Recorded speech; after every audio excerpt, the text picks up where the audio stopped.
Ahmad Saroni buka suara soal dirinya yang dikabarkan kabur saat rumahnya dijarah pada 30 Agustus 2025 lalu. Tabroni selaku staf pribadi Ahmad Saroni sempat mengungkap bahwa Ahmad Saroni terjebak selama 7 jam di dalam toilet saat aksi jarah. Saat itu, Saroni sedang bersama stafnya dan sejumlah tamu di rumah. Ada 8 orang yang terjebak di dalam rumah saat massa datang.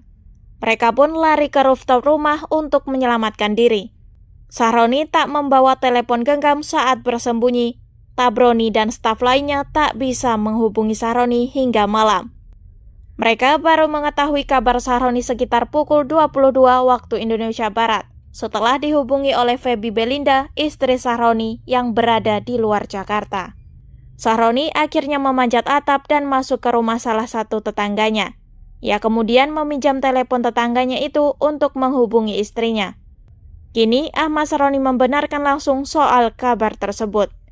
Tak berani muncul secara langsung, Ahmad Saroni meninggalkan jejak di kolom komentar IG Ferry Irwandi. "Gue nggak kabur dan gue ada di lantai atas. 5 orang yang datang ke kamar mandi pada saat gue sembunyi dan bertanya lu siapa, karena muka gue gelap pakai arang jadi gue nggak dikenal. Dan gue nggak kabur dah, gue kasih tahu semua sama @irwandiferry." Ucap Ahmad Saroni dikutip dari tribunjakarta.com. Sebagai informasi, Ferry Irwandi adalah influencer yang cukup berani berkoar-koar soal bobroknya pemerintahan di Indonesia ini. Dirinya bahkan sempat diincar oleh sejumlah aparat TNI akibat dianggap menggiring ujaran kebencian. Mungkin karena merasa bingung harus memulainya dari mana, itulah sebabnya Ahmad Saroni muncul melalui Ferry Irwandi. Dalam postingannya di Instagram, Ferry Irwandi menceritakan curhatan dari Ahmad Saroni kepadanya. Lewat sambungan telepon, Saroni bercerita ke Ferry soal momen saat penjarahan hingga kondisinya. "Kemarin gue ditelepon sama Pak Ahmad Saroni. Dia nelpon gue, dia mau komunikasi sama gue.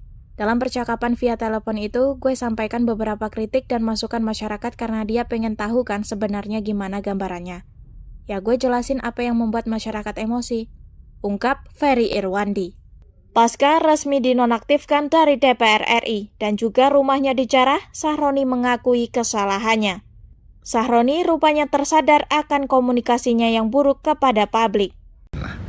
Dia juga nitip maaf kepada masyarakat Indonesia atas apa yang dia lakukan atau dia ucapkan, gak ada niat buruk katanya. Dan gue bilang ya kalau mau minta maaf langsung Anda sendiri Pak ke publik gitu. Dan dia bilang dalam waktu dekat atau apa gitu ya, dia mau muncul ke publik, tapi untuk sekarang fokus memulihkan keadaan keluarganya dulu, orang-orang terdekatnya, anak istrinya. Dia pasti nanti juga akan muncul lagi di publik dan pengen jadi pribadi yang berbeda lah, kata dia.